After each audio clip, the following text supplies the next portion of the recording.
Kamusta? Ako po si Jay at maraming salamat sa pagpunta sa ating channel. Ang pagkukwentuhan nga natin ngayon ay ang lakas o ang kapangyarihang tinataglay ni King. Si King ay ang kasulukuyang rank 7 S-Class Professional Hero ng Hero Association. Kahit hindi niya hawak ang pinakamataas na pwesto sa listahan, kinukonsidera si King bilang pinakamakapangyarihan at pinakamalakas na tao sa daigdig. Tinatawag din siya ng marami bilang tagapagligtas ng mga heroes. Ang pagkilalang ito ang nagbigay ng respeto at paghanga ng mga tao para kay King. Kahit ang mga kapwa niya heroes ay ginagalang ang kanyang pangalan. At maging ang mga kilalang kriminal at mapapanganib na halimaw ay takot sa lakas na tinataglay niya. Kapag humaharap si King sa kanyang mga kalaban, agad niyang natatalo ang mga ito gamit ang kanyang teknik bilang hero. Ito ang King Style. Sa paraang nabanggit, napapaatras ng hero ang kanyang mga katunggali maramdaman lamang nila ang kanyang King Hand. Nanginginig na agad ang mga ito masalayan pa lamang ang kanyang King Face at napapasuko ni King ang kanyang mga kalaban marinig pa lamang nila ang King's Engine o ang dumadagundong na tunog na nalilika ng hero kapag naghahanda na siya sa pakikipaglaban at kapag seryoso na siya sa pakikipagtuos. Kung dumadating naman si King sa sitwasyon kung kailan wala na siyang pagpipilian kundi gumamit ng karahasan, naaasahan niya ang isa sa pinakamalakas na attacking na ipakita sa One Punch Man. Ang abilidad na ito ay tinatawag na Ultimate Purgatory Hellfire Burst Wave Motion Cannon. Ito ang napakalakas na abilidad na puminsala sa hindi lamang isa, kundi sa tatlong Dragon level monsters ng Monster Association. Kasama sila Fire Ugly, Evil Natural Water, at Platinum Sperm. Kung hindi dahil sa kakayahang ito, siguradong ubos na ang mga S-Class heroes na humarap sa mga Dragon level monsters, kaya labis na napahanga ni King ang kanyang mga kapwa heroes. Pero, kung babalikan natin ang eksena sa pamamagitan ng 0.25 speed, madidiscover natin na hindi talaga si King ang tumalo sa mga Dragon level monsters, sapagkat ang gumawa nito ay walang iba kundi si Garou, gamit ang napakabilis nitong pag-atake. Ang eksenang ito ang isa sa mga halimbawa ng katotohanan sa kakayahan ni King, sapagkat ang realidad talaga ay hindi malakas si King. Naniniwala lamang ang mundo na makapangyarihan siya dahil sa mali nilang akala at dahil sa pagkakaroon ng mistaken identity. Inisip ng Hero Association na si King ang tumalo sa madaming halimaw at binigyan nila ito ng maling impresyon. Inakala ng Hero Association na porket nagtataglay si King ng nakakatakot na presensya ay may kaakibot din itong lakas na kayang tumalo ng halimaw. Pero ang totoo ay walang karanasan si King sa pakikipaglaban. Ang kanyang King Style ay naging epektibo lamang na panakot sa kanyang mga katunggali dahil sa peking reputasyon na meron sa pangalan ng number 7 hero. Ang kanyang nakakapanindig balahibong King's Engine naman ay galing sa malakas na tibok ng puso ni King na nagmumula sa matinding nervyos niya sa mga kalaban na nasa kanyang harapan. At ang mga halimaw na mistulang napapabagsak ni King ay hindi talaga natalo dahil sa kanyang kakayahan. Napapas lang ito ng mas malakas na karakter at nagkataon lamang na nasa parehong lugar si King. Kaya siya ang sumasalo sa papuri o karangalan mula sa maraming tao. Sa katunayan, maliban sa kawalan ni King ng lakas na pakikipaglaban, nagtatagli din siya ng walang kapantay na kadawagan. Madalas niyang tinatakbuhan ng responsibilidad niya bilang hero at gumagawa ng kung ano-anong palusot matakasan lamang ang kanyang mga kalaban.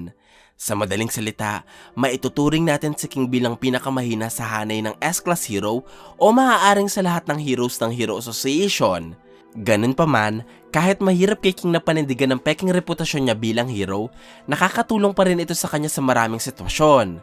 Dahil maliban sa benepisyong nakukuha niya sa trabaho, ang pagkilala sa kanya bilang pinakamalakas na tao sa daigdig ang naging dahilan para iwasan siya ng maraming malalakas na nilalang o halimaw. Sino nga namang kriminal ang basta-basta sasagupa sa pinakamakapangyarihang hero at sinong mga kalaban ang hindi magdadalawang isip na hamunin siya? Matatandaan natin na noong minsang gumagawa si King ng script para sa kanyang bagong video game, hindi sinasadyang nakaligtas ang hero mula sa 6 na assassins na nagplanong paslangin siya sa loob ng restaurant.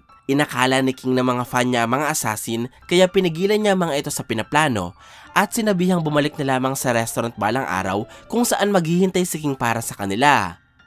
Nag-overthink ang mga assassin sa sinabi ng hero. Inisip ng mga ito na binibigyan sila ng pagkakataon ni King na magbagong buhay dahil siguradong mapapatay lamang sila ng malakas na hero kung ipipilit nila ang kanilang misyon. Maliban dito, hindi rin natin makakalimutan ng isa pang eksena kung saan si Atomic Samurai naman ang nakaharap ni King. Gustong subukan ni Atomic Samurai ang lakas ng kapwa niya hero sa pamamagitan ng paghiwa sa mansanas. At dahil sa sobrang paniniwala ng swordsman sa lakas ni King, gumawa ng ilusyon ng kanyang utak na hiniwanan ng hero ang mansanas ng napakabilis kaya hindi nila nakita ang pagkilos ni King. At maging ang mansanas ay hindi naramdaman na nahiwa na siya ng pinakamalakas na hero sa mundo. Kahit ang totoo ay wala talagang ginawa si King dahil hindi mahugot ng hero ang talim ng katana mula sa taluban nito. Higit pa dito, nakakatawa din na dahil sa sobrang bilib ng tao sa lakas ni King, hindi sila naniniwala sa pag-amin nito na mahina siya at iniisip nilang mapagkumbaba lang ang hero. Nagresulta ito para pagpasapasahan o pagtaguan siya ng mga ekspertong martial artist noong nagdesisyon siyang mag-training para maging totoong malakas. Ang mga tagpong ito ang nagpapakita ng masama at magandang epekto ng matinding paniniwala ng tao sa huwad na reputasyon ni King. Nagiging balakid minsan sa kanya ang pagkukunwari pero nakakatulong din naman kapag nalalagay sa panganib ang kanyang buhay. Bukod pa dito, may isa pang katangian si King na labis na nakakatulong lalo na sa trabaho niya bilang hero. Ang katangiang ito ay ang kanyang matinding swerte. Hindi ko ito tinawag na kakayahan dahil hindi alam ni King o ng kahit na sino na meron siyang ganitong katangian. Tayo lamang ang nakakakita ng nakakatawa at kakaibang swerte na tinataglay ni King. Ang pagiging swerte ni King ay isa sa mga dahilan kaya naniniwala ang maraming tao at ang Hero Association na malakas siya. Sapagkat kapag nalalagay sa panganib ang buhay niya dahil sa mga halimaw, may kung anong himalang nangyayari na nagliligtas sa kanya.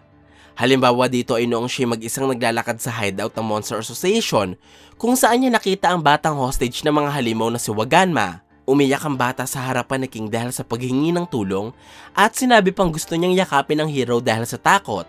Pero pinigilan siya ni King para sabihin hindi siya madadaan ng bata sa pagpapakyut.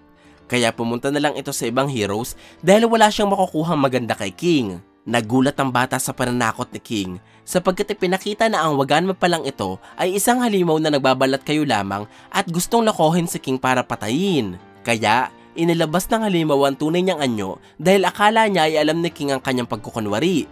Kahit ang totoo ay sinuwerte lamang ang hero na matakot siya dahil ayaw saluhin nito ang responsibilidad sa pagliligtas kay Waganma.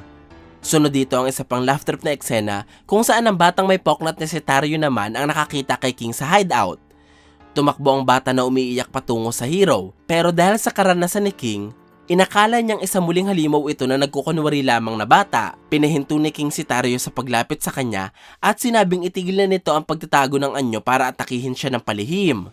Sa hindi inaasahang pangyayari, meron palang naka-invisible na halimaw na katabi si Tario at nagpakita ito ng anyo dahil sa pag-aakalang siya ang tinutukoy ni King.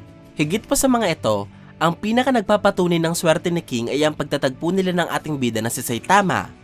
Nag-umpisa ito noong nagtitraining pa lamang si Saitama para lumakas, kung saan iniligtas niya si King mula sa halimaw na mukhang octopus na nagbigay ng iconic na peklat sa kaliwang mata ng hero. Pagkatapos nito, iniligtas pa ni Saitama si King ng hindi bababa sa 5 pagkakataon. Isa dito ay kontra sa halimaw na si Vaccine Man. Lahat ng mga kalabang ito ay tinalo ni Saitama pero si King ang nakakuha ng papuri kaya ibinigay sa kanya ang pagkilala bilang pinakamalakas na tao sa buong mundo. Matapos maging number 7 hero si King, nakilala niya ng tuluyan si Saitama at ito pa rin ang palaging nagliligtas sa kanya sa panganib. Naging dahilan para ituring niya ito bilang mabuting kaibigan. Isang kaibigan na nagpapatunay kung gaano siya kaswerte. Ang tinataglay ni King ng matinding swerte ay hindi na bago sa anime. Maihahalin tulad dati nito sa swerte ni Mr. Satan o Mr. Pogi sa Dragon Ball Z kapag humaharap ito sa mga malakas na kalaban. At pwede ring maihambing ito sa swerte ni Yugi sa Yu-Gi-Oh! Sa pagbunot ng magagandang cards na nagpapanalo sa kanya sa mga imposibleng duelo. Ganun pa man, sa lahat ng mga karakter na ito, si King talaga ang pinakakakaiba. Napakagaling ni Wan at Murata sa pagpapakita ng swerte na meron si King. Dahil kahit isa lamang siyang simpleng karakter na hindi nabihiyaan ng pambihirang kakayahan, tumatawa tayo at nasisiyahan kapag nakikita si King sa mga kabanata ng One Punch Man.